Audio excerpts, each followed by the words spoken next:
Since the late 1980s, Michigan State University biologist Richard Lenski has been running a long-term evolution experiment with E. coli bacteria. A staunch supporter of Darwinian evolution, Lenski wanted to follow a population of bacteria over time and see what new functions would evolve. I'm a big fan of this experiment because it does not put out a model, it's not a computer model, it's not a theory.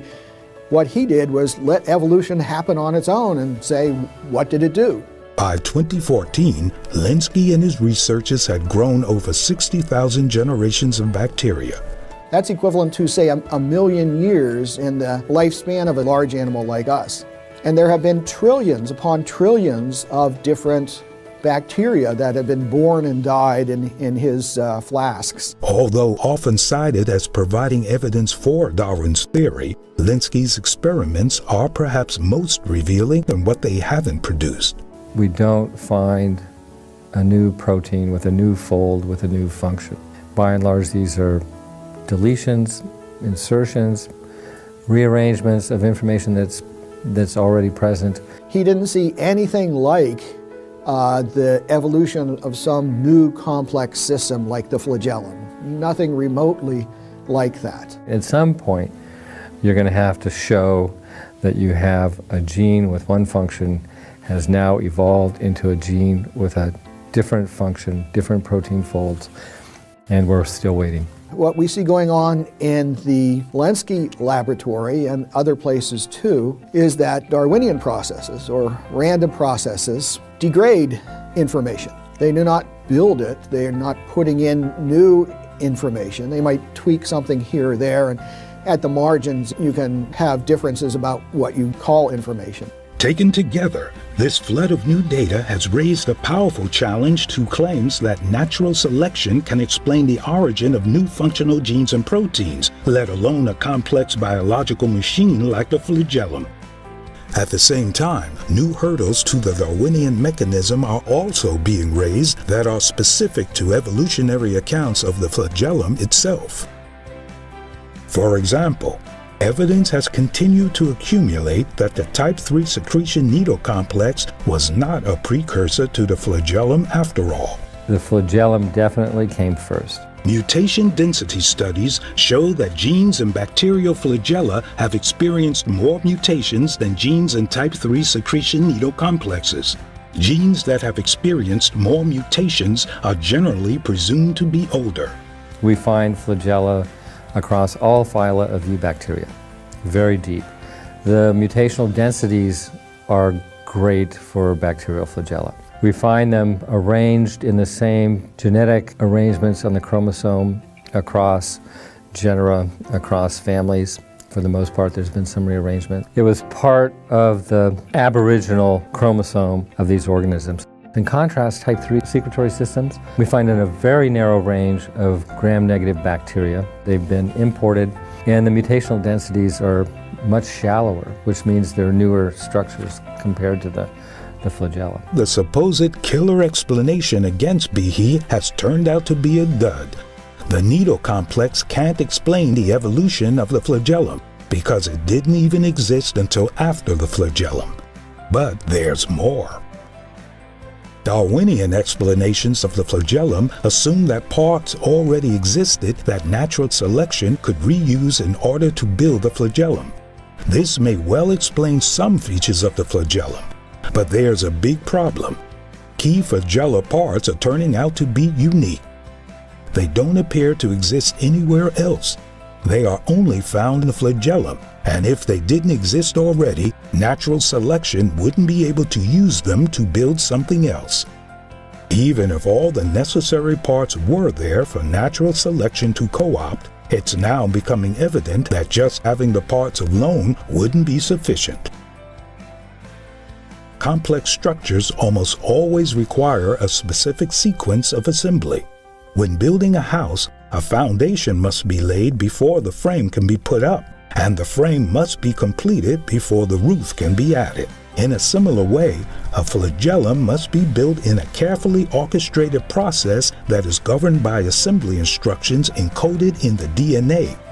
Merely having the various parts of the flagellum available in the vicinity of a bacterium isn't enough. Even if you had just floating around a type 3 secretory system or a hook protein or a rotor or a drive shaft, you've got to put these things together. And biological systems aren't put together like Lego bricks. You don't just stick them together. There's a very precise sequence of expression of these genes, these protein products, that allows the machine to be built piece by piece, somewhat like the assembly apparatus in an automobile factory. That assembly routine, involving multiple different genes and regulatory proteins, is itself arguably an irreducibly complex system. You remove any one of those genes or one of those regulatory proteins, the flagellum is simply not going to get built. Something will shut down the biosynthetic pathway if one of those key elements is missing. So co-option, in an attempt to get around the irreducible complexity of the finished product, posits a bunch of parts which could only be plausibly put together by another irreducibly complex system, so you haven't really solved the problem. The existence of assembly instructions required to build a flagellum isn't simply a challenge to Darwinian evolution. It also provides evidence of intelligent design. Encoding the assembly instructions requires massive amounts of biological information. But where does that biological information come from?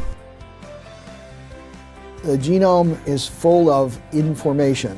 It has literally a sequence of DNA letters which tell the machinery of the cell what to make. It's like a blueprint. We know of a cause that can produce digital code, hierarchically organized information, integrated circuitry, and that cause is intelligence. In fact, that's the only known cause that we know of based on our uniform and repeated experience, the basis of all scientific reasoning about the past, that we do know of that can produce information, and therefore it is possible to infer from those effects information processing circuitry back to intelligence as the best causal explanation of those complex molecular machines.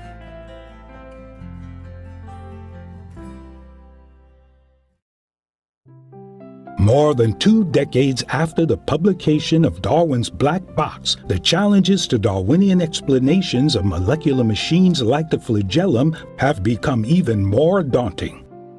As a result, evolutionary biologists are scrambling to find new unguided mechanisms in order to avoid facing the alternative proposed by Behe and others, that biological systems reflect intelligent design. Michael Behe raised ideas that even now are reshaping how we understand biological systems. The man who describes himself as shy helped spark a revolution.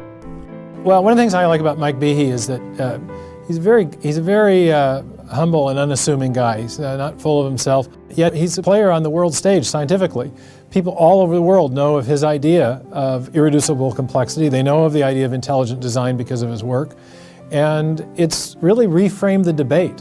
Whether you agree or disagree, one way or another, you've got to now address the question of the origin of these irreducibly complex systems that we find in living systems, whether we're talking about the flagellar motor or the ATP synthase or the kinesin walking motor protein or the circuitry or the gene expression system or whatever it is. The biology inside the box is really complex, and it's an integrated and functional complexity that requires some kind of an explanation. And I think just by highlighting that, Mike has reframed the debate in a way that I think has changed the way people think about biology in the 21st century.